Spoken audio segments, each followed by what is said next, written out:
Hello everyone, स्वागत है आप सभी का हमारे यूट्यूब चैनल पर। आज के इस वीडियो में हम हिमाचल प्रदेश जीके के क्वेश्चंस डिस्कस करेंगे। आई होप आप लोगों को ये आज का जो सेशन है वो पसंद आएगा। तो शुरू करते हैं। क्वेश्चन नंबर 1 देखिए, consider the following statement. Winter carnival is held every year in Manali. जो विंटर कार्निवाल है वो हर साल मनाली में मनाया जाता है। तो ये ऑप्शन बिल्कुल सही है।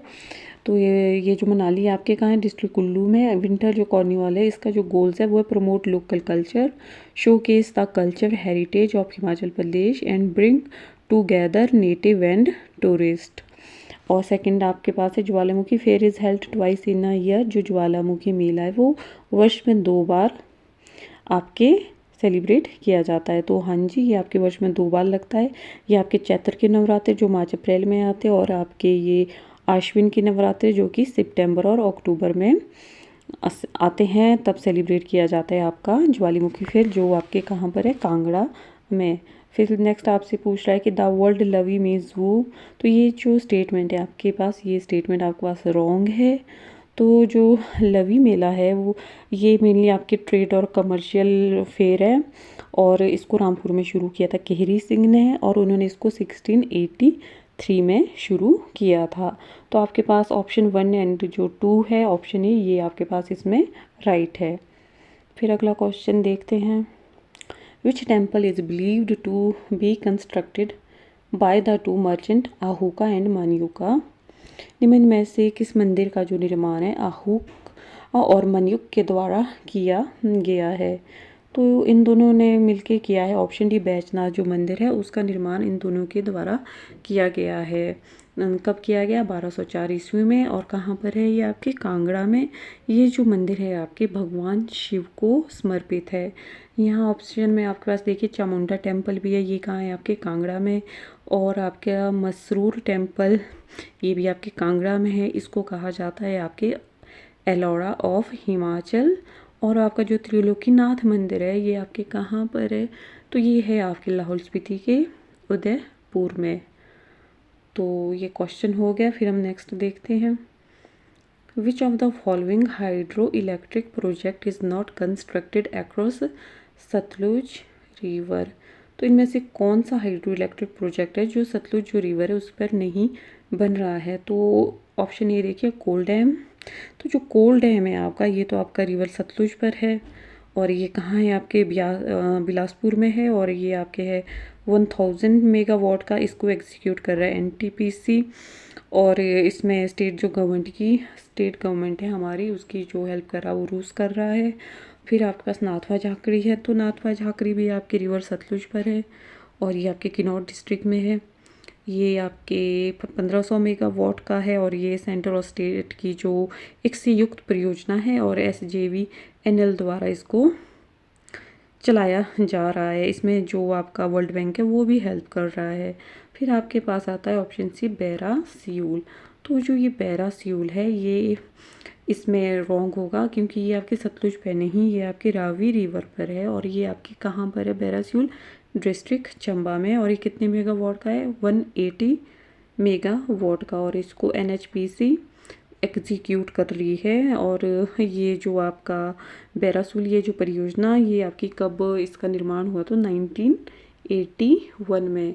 तो जो सतलुज पे नहीं कंस्ट्रक्ट हो रही है वो है आपकी Bairasiul, option C. Then question number 4, Gunter ceremony is celebrated on which of the following occasion. जो गुंटर समारोह है निम्नलिखित में से किस अवसर पर ये मनाया जाता है? तो ये आपके मनाया जाता है ऑप्शन डी, बर्थ सेरेमनी पर। ये जो आपके हिमाचल के जो निचले पहाड़ी क्षेत्र है उधर, वहाँ पे इसको सेलिब्रेट किया जाता है बर्थ सेरेमनी पर। फिर आपका नेक्स्ट क्वेश्चन है, which princely state was the epicentre of Pajhota movement of 1942। 1942 में जो पजौता आंदोलन का केंद्र जो केंद्र वो कौन सी रियासत थी? तो ये थी आपके ऑप्शन डी, सिरमौर रियासत। और उस वक्त जो सिरमौर के राजा थे वो कौन थे? तो वो थे राजेंद्र प्रकाश। और ये जो सिरमौर के जो अंतिम शासक भी ये राजेंद्र प्रकाश ही थी। और इन्हीं के टाइम पीरियड में सिरमौर जो है 15 अप्रैल 1948 को हिमाचल प्रदेश में मर्ज हुआ था। और जो सिरमौर प्रजामंडल है उसकी जो स्थापना 1937 में इन्हीं के समय पे हुई थी, राजेंद्र प्रकाश के समय पे। तो जब चौथा मोमेंट हुआ सिरमौर डिस्ट्रिक्ट में, तो वहाँ के राजा कौन थे? राजेंद्र प्रकाश। और जब हिमाचल प्रदेश में डिस्ट्रिक्ट सिरमौर का मर्ज हुआ तो तब भी वहाँ के राजा आपके राजेंद्र प्रकाश थे। और जो सिरमौर रियासत है इसकी जो स्थापना वो की गई है राजा रसालू के द्वारा। और जो एक और राजा रहे हैं करम प्रकाश, उन्होंने स्थापना की है नाहन शहर की। कब की है? 1621 ईस्वी में। Then next question, which OBC community of the following is largest in Himachal Pradesh? तो हिमाचल प्रदेश में सबसे बड़ा जो ओबीसी जो समुदाय है वो कौन सा है? तो इसका राइट आंसर देखिए ऑप्शन सी, घिरत, जिनको घिरात या जाट, कहीं कहीं चौधरी भी बोला जाता है। तो सबसे बड़ी जो ओबीसी कम्युनिटी है तो ये है हिमाचल प्रदेश में घिरत। और ये आपके हिमाचल के जो निचले क्षेत्र है लाइक कांगड़ा, हमीरपुर, ऊना, बिलासपुर, ये जो मतलब समुदाय है ये मेनली ये यहाँ पर निवास करते हैं। तो हिमाचल में जो सबसे प्राचीनतम निवासी है हिमाचल के, उनको क्या कहा जाता है? कोल। उसके बाद हिमाचल में जो आए वो आए मंगोलियाड, जिन्हें भोट या फिर किरात के नाम से जाना जाता है। तो ये हिमाचल प्रदेश में बसने वाली दूसरी प्रजाति थी। फिर इनके बाद आते हैं आपके आर्य, जिन्हें खस भी कहा जाता है। तो ये हिमाचल प्रदेश में प्रवेश करने वाली तीसरी प्रजाति थी। और जो खस होते हैं इनके जो सरदार थे उनको उस वक्त मवाना कहा जाता है। तो हिमाचल प्रदेश के जो सबसे प्राचीनतम निवासी कौन थे? कोल थे। Then next question, Chandika temple is located in which village of Kinnaur? तो जो चंडिका देवी मंदिर है ये डिस्ट्रिक्ट किन्नौर में कौन से गांव में स्थित है? तो ये है आपके ऑप्शन भी, कोठी गांव में। किन्नौर के कोठी गांव में ये चंडिका देवी जी का मंदिर। और जो चंडिका देवी है ये जो बाणासुर है उनकी पुत्री थी। इसके अलावा किन्नौर में आपके पास बहुत सारी मोनेस्ट्री भी है, जैसे कि पूम नाम मोनेस्ट्री होगी, आपकी नामगिया मोनेस्ट्री होगी, कानम मोनेस्ट्री होगी, आपके नाको मोनेस्ट्री होगी। तो ये सब कहाँ है? आपके डिस्ट्रिक्ट किन्नौर में स्थित है। और नाको लेक भी है आपके किन्नौर में। फिर आप नेक्स्ट क्वेश्चन देखिए, the first Dussehra of Kullu was celebrated after joining Himachal प्रदेश?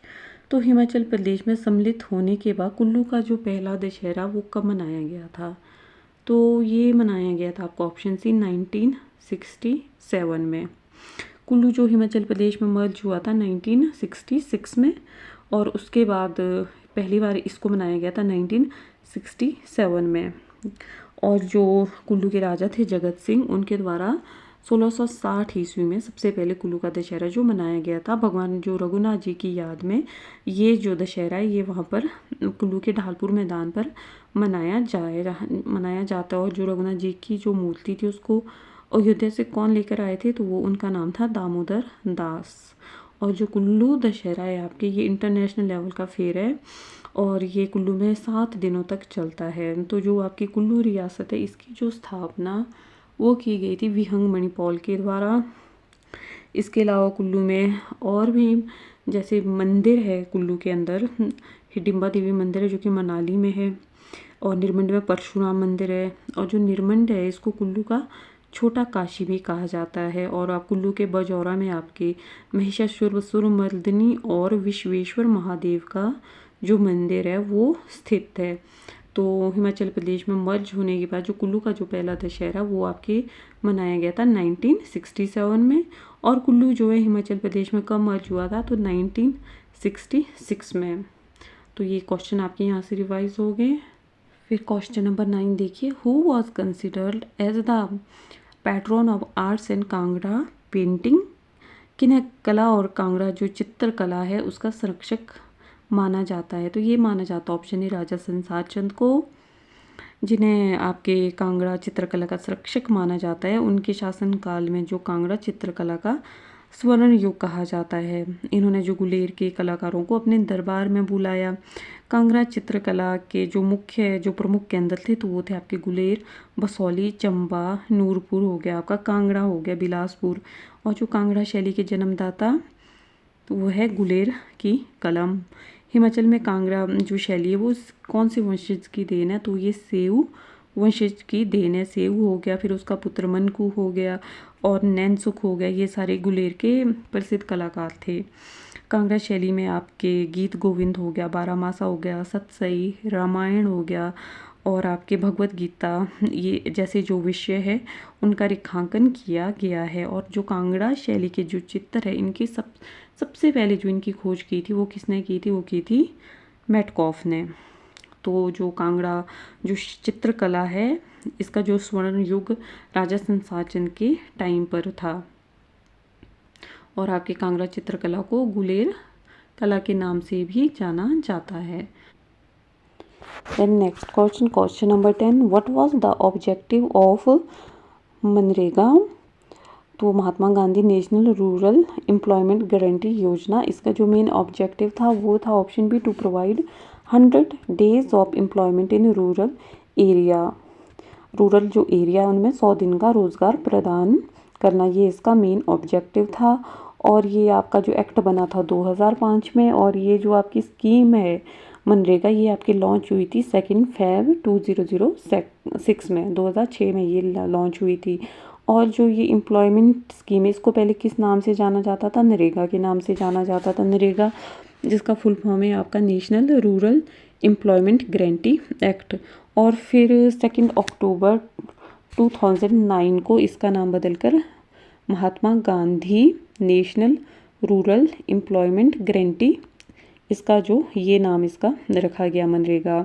और 2024-25 के हिमाचल प्रदेश का जो भी बजट आया है उसमें जो ये मनरेगा के जो वर्कर्स है उनकी जो दिहाड़ी उसको 60 रुपीज़ बढ़ा दिया गया है। जो पहले 240 होती थी अब वो कितनी कर दी गई है? 300। तो that's all guys, do like share and subscribe our YouTube channel.